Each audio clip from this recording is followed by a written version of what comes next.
So MLA Beerla ఐలయ్యపై ఎన్నికల సంఘానికి ఫిర్యాదు చేశారండి. ఎందుకంటే ఈయన ఎలక్షన్ అఫిడవిట్లో ఆస్తుల విలువ అంటే మనకి ఎన్నికలకు ముందు అఫిడవిట్ సమర్పిస్తాం. ఆ అఫిడవిట్లో మనకి ఆస్తులు ఎన్ని ఉన్నాయి, అప్పులు ఎన్ని ఉన్నాయి, అసలు మనకు అదేంది కమావిషి ఏందని చెప్పి మొత్తం ఎన్నికల సంఘానికి ఒక అఫిడవిట్ ఇస్తారనమాట. సో ఆ అఫిడవిట్ ఇచ్చిన దాంట్లో సారేమో 30 ఎకరాల భూమి ఉందని చెప్పారంట. కానీ భూభారతి రికార్డ్స్లో చెక్ చేస్తే సార్ వారికి దాదాపుగా 250 ఎకరాల భూమి ఉందంట. సో దీన్ని ట్రెసా అధ్యక్షులు శ్రీనివాసరావు గారు బయటపెట్టారు. సో కంప్లైంట్ చేశారైనా ఎలక్షన్ కమిషన్కి వీళ్ళందరికీ తప్పుడు సమాచారంతో ప్రజల్ని ఎన్నికల సంఘాన్ని తప్పుదారి పట్టించిన ఎమ్మెల్యే సమగ్ర దర్యాప్తు చేపట్టి దోషిగా తేలితే ఎమ్మెల్యే అర్హత రద్దు చేయాలని శ్రీనివాసరావు పిటిషన్. ఇది కనుక ఒకవేళ తేలితే అంటే అంత తొందరగా తేలవనుకోండి, మన దగ్గర ఏవి కూడా ఇవి కొన్ని వాటిని ఏమంటారు కొన్ని సంవత్సరాలు నడుస్తాయి. ఒకవేళ త్వరగా పూర్తయితే మాత్రం మనోడి పైన అనర్హత పెట్టే అవకాశం ఉంటుంది. ఫోన్ చేద్దాం ఒకసారి శ్రీనివాసరావు గారికి, ట్రెసా అధ్యక్షులు.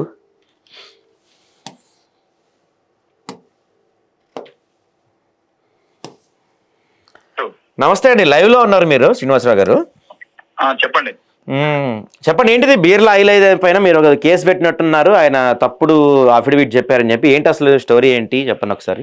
స్టోరీ అంటే ఏమైందంటే ఆయన అఫిడవిట్ లోనేమో 30 ఎకరాలు చూపించిండు.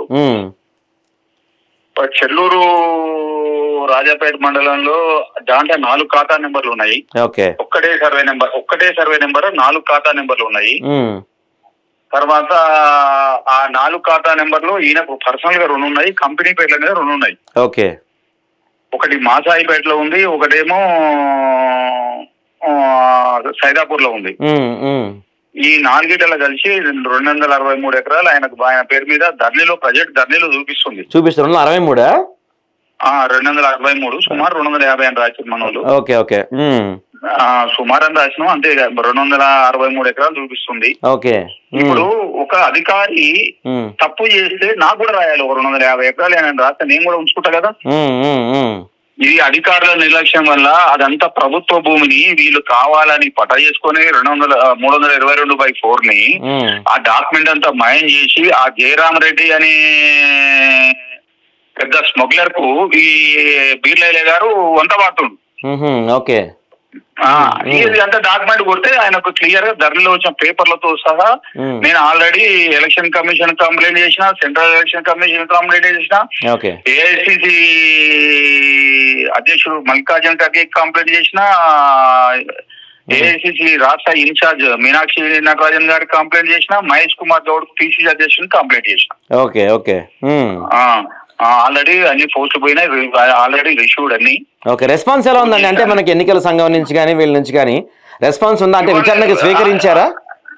విచారణ స్వీకరించకపోతే దాన్ని ఏసీపీకి ఐటీకి ఇస్తుంటారు వీళ్ళు. ఎందుకంటే అక్రమాస్తులు ఉన్నాయి కాబట్టి ఇది ఇది ఇది రాజకీయ నాయకులు మభ్యపెట్టే విధానం కాబట్టి ఏసీపీకి ఇస్తా కేసు. ఏసీపీ కూడా రేపు కంప్లైంట్ చేస్తున్నా, ఐటీకి కూడా కంప్లైంట్ చేస్తున్నా. కంప్లైంట్ చేసి ముందుకు చట్టరీత్యా అసలు మనకు ఉన్న డాక్యుమెంట్ల ప్రకారంగా చట్టరీత్యా ఎట్లా పోవాలి, చట్టాన్ని గౌరవిస్తూ మనం ఎట్లా ముందుకు పోవాలి, అదే విధంగా ముందు ప్రాసెస్ నడుస్తుంది. అంటే ఇప్పుడు బీర్ల ఐలయ్య ఒకవేళ అది బై మిస్టేక్ ధరలో భూభారతిలో తప్పబడింది, నా దగ్గర లేదు అంటే మీ దగ్గర ఉన్న ప్రూఫ్స్ ఉన్నాయా మరి ఆయనకి అవి ఉన్నాయని చెప్పడానికి?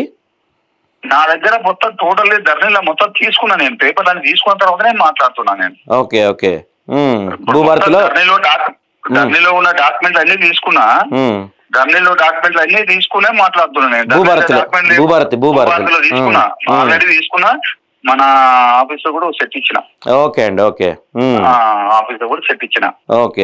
ఎందుకంటే మనం కూడా ఒక వ్యవస్థలో ఉన్నాం, ఒక చట్టాన్ని గౌరవిస్తాం. వింటున్నావా? ఒక 10 మందికి ఒక ఎమ్మెల్యే స్థానంలో ఉండి తన అఫిడవిట్ తను చూపించకపోతే పెద్ద నేరం ఇది. ఆ నేరాన్ని మనం వెలుగు చూపకపోతే రేపు ఇంకో కొంతమంది చేయడానికి కూడా ఆస్కారం ఉంటుంది. ఇలాంటి వద్దనే నేను ముందుకు పోతున్నా. రైట్ అండి, రైట్. థ్యాంక్ యూ అండి.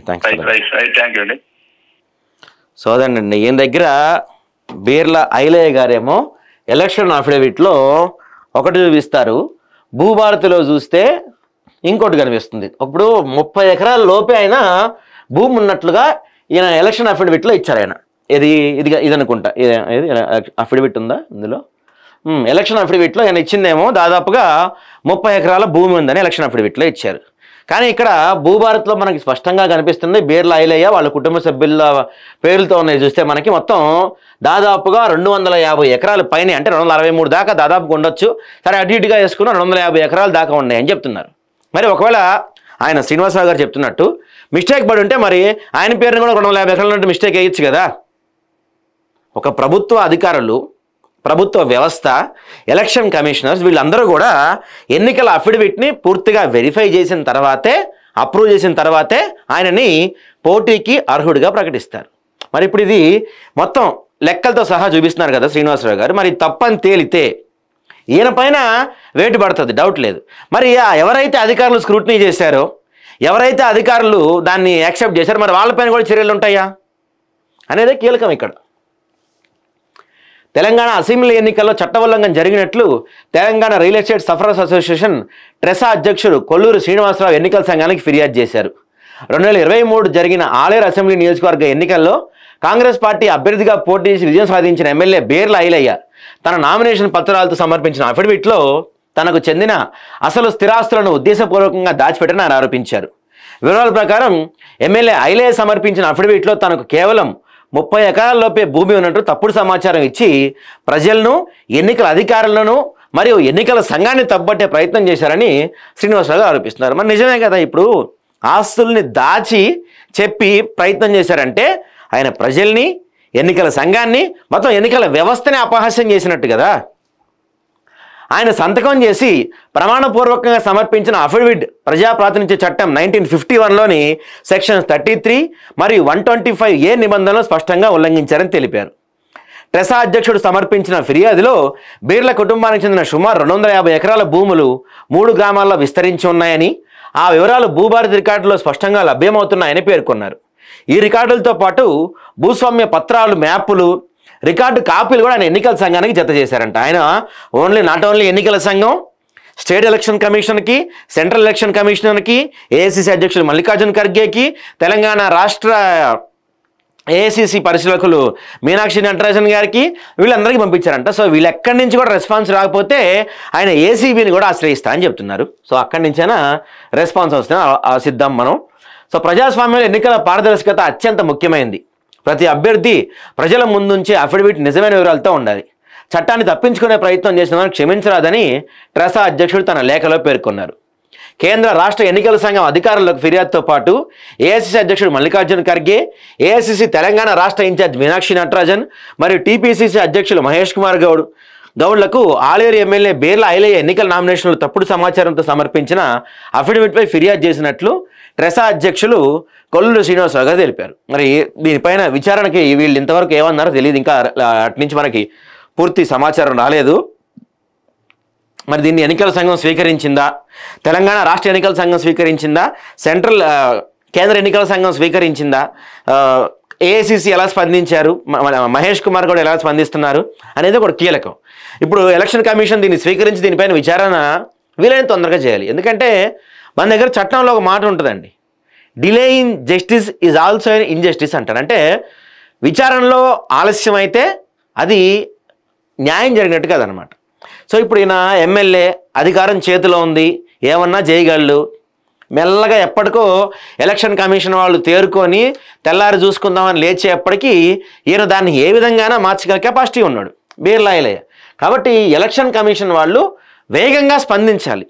నిదానంగా మెల్లగా ఎప్పుడో 6 నెలల తర్వాత చూసుకుందామో, సంవత్సరం తర్వాత చూసుకుందామో అనుకుంటే మాత్రం మొత్తానికే నష్టం వస్తుంది. ఇలా ఇంకా చాలామంది ఉన్నారు తెలంగాణలో తప్పుడు అఫిడవిట్లు సమర్పించిన వాళ్ళు. అందరిది ఒక్కొక్కటి బయటికి తీస్తారంట ఆయన శ్రీనివాసరావు గారు చెప్తున్నారు.